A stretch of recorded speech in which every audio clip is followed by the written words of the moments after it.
بسم اللہ الرحمن الرحیم۔ محمد انس قریشی صاحب ابو ظہبی سے پوچھتے ہیں، منگنی شادی ولیمے کا مسنون طریقہ کیا ہے؟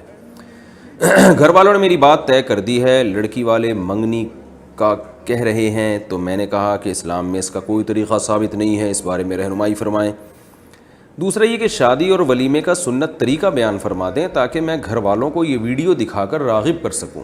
ماشاءاللہ ماشاءاللہ، اب یہ ویڈیو ہماری چلے گی ان کی فیملی میں۔ تو بھائی آپ کے والدین سے میری گزارش ہے کہ وہ اس بات کا التزام کریں کہ نکاح کو سنت کے مطابق کریں۔ میں بالترتیب بتاتا ہوں منگنی شادی ولیمے کا۔ منگنی کا تو اسلام میں ہے ہی نہیں۔ عربی بڑی فصیح و بلیغ زبان ہے، مگر عربی میں منگنی کا لفظ ہی نہیں ہے، خطبہ کا لفظ ہے۔ خطبہ، خطبہ کہتے ہیں نکاح کا پیغام بھیجنا۔ آپ کو کہیں رشتہ پسند آیا، آپ پیغام بھیجیں، ان کو چاہیے کہ وہ مشورہ بھی کریں، اور سنت استخارہ جس میں کچھ نکلتا نکلتا نہیں ہے، بس وہ دعا ہے، کرنا وہی ہے جو ان کی سمجھ میں آ رہا ہے۔ تو جواب دینے میں وہ تاخیر کر دیں، اچھی طرح تفتیش کریں، اس میں کوئی حرج نہیں ہے۔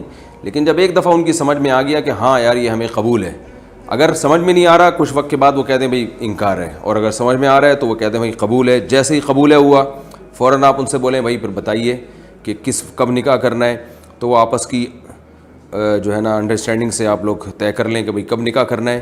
یہ سارے کام، کوئی تقریب نہیں اس کی، کچھ بھی نہیں۔ وہ جب ایک ڈیٹ دے دیں کہ بھئی فلاں تاریخ کو ہم نکاح کے لیے ایگری ہیں، تو پھر آپ ان سے پوچھیں گے کہ بھئی نکاح کے ساتھ فوراً رخصتی بھی ہوگی، اور رخصتی میں آپ کسی شرعی عذر سے یا کوئی معقول عذر سے تاخیر چاہتے ہیں، وہ بتا دیں بھائی کہ ہم تاخیر چاہتے ہیں تو تاخیر کر لیں، اور اگر تاخیر نہیں چاہتے تو اسی دن نکاح کے ساتھ رخصتی ہو جائے۔ تو پھر نکاح کی تقریب کیسے ہوگی کہ کہیں پہلے سے کوئی بڑا مجمع لگا ہوا ہو، جیسے جمعے کی نماز میں مجمع ہوتا ہے پہلے سے ہوتا ہے، یا عصر کی نماز میں بھی لوگ ہوتے ہیں۔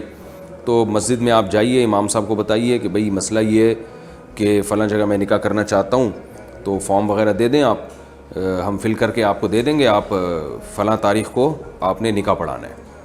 امام صاحب لوگوں میں اعلان کر دیں گے جب بھی فلاں تاریخ آئے گی، بھئی آج ایک نکاح ہے، آپ تمام حضرات تھوڑا سا نماز کے بعد تشریف رکھیں، یا جمعے میں کہہ دیں کہ بھئی جمعے کی نماز کے بعد نکاح ہے، آپ تمام حضرات تشریف رکھیں، اس کی برکت سے اللہ نے چاہا تو جو کنوارے ہیں ان کا بھی ہو جائے گا، دوسروں کی نکاحوں میں شرکت کریں آپ لوگ۔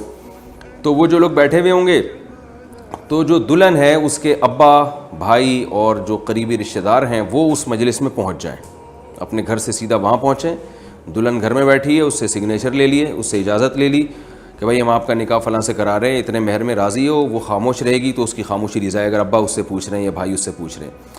اس کے بعد جب وہ مسجد میں وہ لڑکی والے پہنچ گئے، ادھر سے دولہا ٹائم پہ پہنچ گیا۔ یہ ٹائم اس لیے کہہ رہا ہوں کہ میں خود بھی نکاح پڑھاتا ہوں، ٹائم پہ دولہا ہی نہیں پہنچتا تو میں اس سے کہتا ہوں یار تم اپنی شادی میں ٹائم میں نہیں پہنچ رہے تو باقی کام کیا تم ٹائم پہ کرو گے۔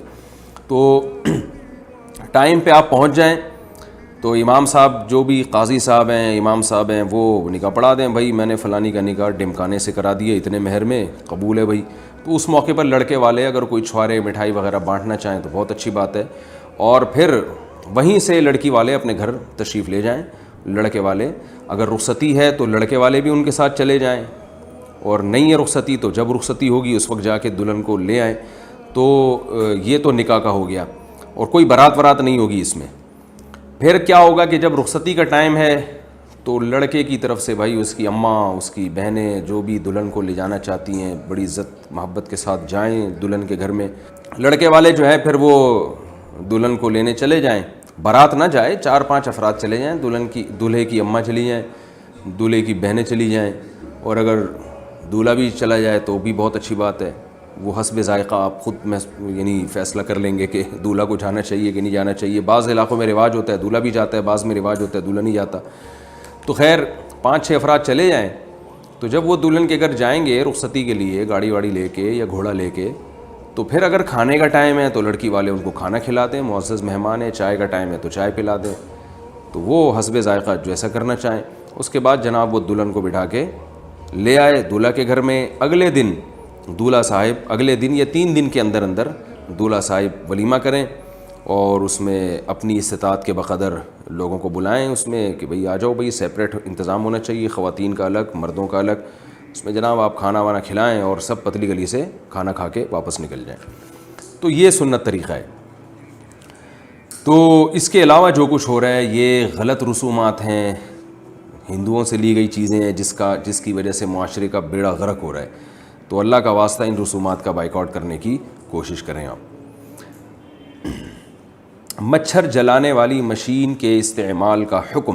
سلیم ندوی انڈیا سے پوچھتے ہیں کیا مچھر کو جلا دینے والی مشین کا استعمال جائز ہے؟ جائز ہے بھائی، ضرورت کی وجہ سے، کیونکہ ایک ایک مچھر کو الگ الگ پکڑ کے مارنا تو آسان کام نہیں ہے، تو مجبوراً اس کی گنجائش ہے. تمام علماء کا اس پہ اتفاق ہے کہ یہ جو مکھیاں جلانے والی مشین ہے یا مچھر جلانے والی مشین یہ استعمال کر سکتے ہیں. کیا موبائل میں قرآن پاک ڈاؤن لوڈ کر سکتے ہیں؟ محمد حنیف مہاراشٹر سے پوچھتے ہیں کیا موبائل میں قرآن پاک ڈاؤن لوڈ کر سکتے ہیں یا نہیں، جبکہ غلطی سے کبھی فون باتھ روم میں بھی چلا جاتا ہے، نیز ہمیشہ باوضو بھی نہیں رہتے، تو اس میں کوئی بے ادبی تو نہیں ہے؟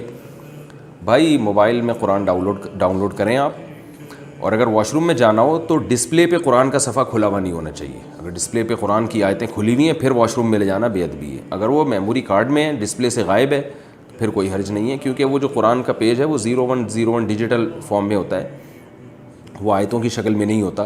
جب وہ کھلتا ہے تو پھر آیتوں کی شکل میں آپ کے سامنے آتا ہے. تو اگر وہ پیج آف ہوا ہوا ہے یا وہ ڈسپلے پہ یعنی اسکرین پہ ظاہر نہیں ہو رہا تو پھر آپ اس کو واش روم میں لے جا سکتے ہیں، اور بے وضو ہونے میں بھی کوئی حرج نہیں ہے.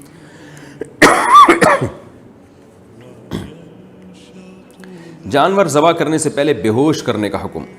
محمد قاسم جرمنی سے پوچھتے ہیں جرمنی کے قانون کے مطابق جانور ذبح کرنے سے پہلے اسے بے ہوش کیا جاتا ہے، لہذا یہاں کے مسلمان بھی جانور ذبح کرنے سے پہلے اسے بے ہوش کرتے ہیں، اس طرح ذبح کیا ہوا گوشت حلال ہوگا؟